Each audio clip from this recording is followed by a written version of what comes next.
how to eat at the station and shed body fat without being out on chow. Now, just to be clear, this is the same method that I used with Angie to help her shed 25 pounds of body fat without giving up meals at the station, even when her crew might not have always been on the same page. Does that sound familiar? Now, here's the thing before we get into the video. If you're on a fat loss journey of your own and you're having a hard time, I do have a free 12-week fat loss protocol that I'm going to drop the link to in the description below. Check it out if you're interested, and if you're qualified, then maybe we can talk about coaching too. Other than that, let's get into the video. All right, the very first step is probably something you're not going to expect, and it might be the most important thing, which is you have to start by having a conversation with your crew. You have to get on the same page, and more important than anything, you got to avoid the drama, all right? I'm talking from personal experience here. Now, should you be able to make these choices and these changes for yourself, for the betterment of your crew, for your family and your longevity without any external input? You should. But if you're listening to this video and you're a firefighter, you understand that sometimes the fire service works on a different frequency than everybody else. Okay, if we can understand that, then we have to understand that, hey, even though it's my food and my diet, I do have to have a conversation, because what's really at stake and what people really get attached to isn't so much about the food. It's about the bonding, the rapport, the camaraderie, and the shared experience. So I will always die on the hill that it's not so much about the food that you're eating, it's about sitting down and breaking bread together. And if we want to respect that, then we have to talk about how do we move forward with being on the same page. And I want to be really clear on that point, which is, don't just say, hey, I want to be healthier. I want to eat healthy. I want to eat clean. Please do yourself a favor and ask yourself, what does that mean? I'm going to be healthier. I'm going to eat healthy. What does that mean? You see, people talk about actions as if they are healthy in and of themselves, but being healthy is not an action. It is an outcome. So if you can get behind that and understand that it's the sum total of all of your positives and all of your vices waging war against each other over time, and which one is winning over a longer time horizon, understand that it is an outcome that you can get to and maintain, then it starts to change the narrative. So you say, hey, you go over to one of your brothers and sisters and say, I want to eat healthy. They have a totally different idea of what that means and what healthy stands for. So like, what does that mean to you? And that's going to lead us into the next point. So where we can actually start to talk about, all right, if my goal is actually shedding body fat, then what kind of nutritional choices can I make at the station to make that happen? Okay, point number 2, you have to start eating with structure. And I don't want you to make it complicated. It is this simple. You do not have to be a bodybuilder, and you certainly don't have to waste time trying to perfectly track every single macronutrient like the fitness industry has brainwashed so many people into thinking. Most people try that approach, they get frustrated, fatigued, it takes too much time, and they give up, especially when you're running back-to-back calls at the station and you have to pick Meemaw off the ground for the 3rd time that day, and it just so happened that every single time they called, it was when your ass hit the seat at the kitchen table. I get it. So let's talk about like what actually works for a firefighter lifestyle. And that just means introducing simplicity at every angle that we possibly can. So I'm going to give you the equation here. Let's make it very simple. It is just your goal body weight times the number 13. That is how many calories you should be eating. And if you're thinking to yourself, that's got to be way too many, good, because I am tired of watching firefighters try to eat in an extreme deficit, burn out after a month, and then repeat a vicious cycle of I lost a bunch of weight and then I gained back a couple extra and then I lost it and then I gained back a couple extra, and repeat that same cycle for 10, 15, 20 years. If that sounds familiar, if that sounds like you, then ask yourself, why do I keep repeating the same kind of strategy and the same kind of results if I'm not happy with them? So try something different and actually nourish your body while you're attempting fat loss at the same time.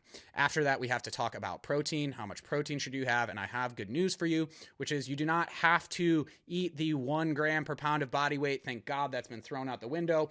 Not that you won't find it out there. You will find people still dying on that hill saying you got to have 1 gram, 1.5 per pound of body weight. I am close to 200 pounds, and if I did that, I'd be eating over 320 grams of protein. How would I do that? Whose interests is it serving for me to believe that I have to eat that much protein just to make progress? It's protein powder. Protein companies, supplement companies. It's in their best interest. You don't got to believe it, because here's what the research says. Ladies and gentlemen, it's your goal body weight times the number 0.75 grams. That's it. That's all you need. Everything else can go into eating a diet that you actually enjoy and having some other macronutrients for healthy fats and carbs that will actually nourish you and improve your performance. Okay, let's get into point number 3. Use AI. I'm sorry, regardless of what your opinion is, it's 2026. It's been out for a while. If you are behind the curve at this point, especially if you're not using it for your health and your fitness. And here's the thing.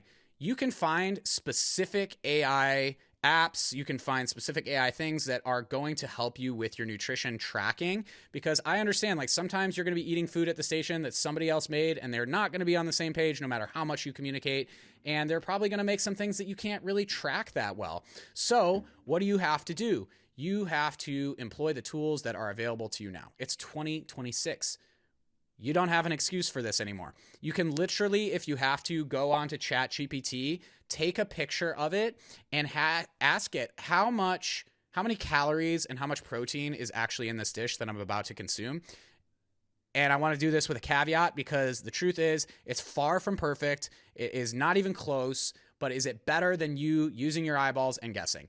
The answer is, if you're this long into the video, you're still invested in this, it's got to be true, because what you've been doing hasn't really been working. So why don't you use some of the tools that are at your disposal? I want you to treat this, though, as something that you break out only when you need to. Treat it like a supplement. Treat it as something that is supposed to support a strong system that you already have in place, not something that is the gold standard that you should use all of the time.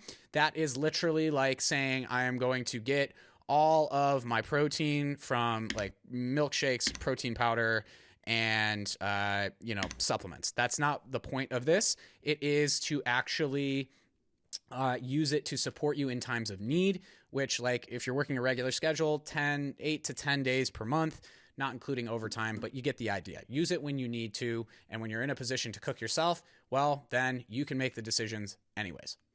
Okay, lastly and most importantly, point number 4, just enjoy yourself.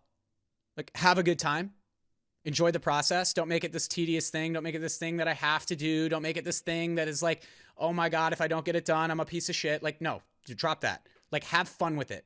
Make it something. The question has to be, can I keep this up for the next 20, 30, 40 years of my life? And if the answer to that is no, then why are you just planning on doing something that's temporary? Do you want a permanent result, or do you want a temporary one? Okay, let's answer that question first. Then the next immediate thing should be, well, how can I do it then for that long? How can I simplify and make this something that is actually enjoyable enough that I want to do it for the rest of my life? Because that's what it's going to take if you're actually going to evolve and transform as a firefighter in 2026, to shed as much body fat as possible while still maintaining the things and the culture around the fire service that make it important and make it unique. And here's the thing, don't just take my word for it. You could look at plenty of examples that we have, whether it is, in fact, Angie, who I spoke about earlier in the video, who lost 25 pounds in the first 3 months that she was in the program without skipping out on meals. And more than that, she lowered her resting heart rate by 15 beats per minute, and improved her pack test that she just did by 5 minutes from the previous year. Outside of that, we can also talk about Dave. He's out in the Philly area serving as a captain, leading better from the front, and has a lifestyle that he knows he can continue to come back to time after time, because it's actually designed for the lifestyle that he lives, not the lifestyle that an influencer lives. Lastly, we can talk about Ashley, and you know what? I got to bring her up because she didn't have weight loss goals. She wanted to put on muscle, but check this out. She put on 10 pounds in 6 months doing this program. So regardless of what your goal is, for most firefighters, it's going to be losing weight. But even if it's hey, I want to pack on muscle, then there's a place for it in this program. We have a design and we have a system that has proven time and again that it works, especially for firefighters. Okay, now we have to ask, what's the key common denominator between all of these people? And it is very simple. It's that they followed a plan and had resources designed specifically for people in the fire service. They had access to a group of experts who were able to support them, including other firefighter coaches and a professional dietitian, all as a part of the team that we run on the Reclaim Firefighter Fitness team. And lastly, and most importantly, the hill that I'll die on, which is they showed up the way that they needed to. So here's the thing. If you're looking for a program and you're tired of spinning your wheels, then there is not a better one for firefighters on the face of this planet. And I'll die on that. I'll die on that hill. I'm obviously biased, but we have the proof and the transformations, not just like physically, but mentally as well, with the track record to show it. Okay. But they had one thing that they did, which is they actually showed up and did the program. So what this is not some kind of quick fix. This isn't some kind of magic pill. This isn't some kind of like, if I just show up and I participate in the program, I paid for it, like all my problems are going to evaporate. No. And if that's the kind of attitude you have and you're looking for a quick fix and you don't want to do the work, then please stay the hell away from this program. But if you're the person that wants to show up and wants to do it and is ready for the change, like serious, and not just with words, but you're ready to show up with action, if you're that type of person, then I will one more time invite you to apply, talk to one of our enrollment coaches, at least check out some of the free resources that we have, and see if it would be something that actually fits your lifestyle. Okay, outside of that, I'll just leave you with the same as always, which is one thing. Remember, regardless of how you feel about the job, being in shape is a part of your uniform. And the only person that can do something about that is you. Until next time.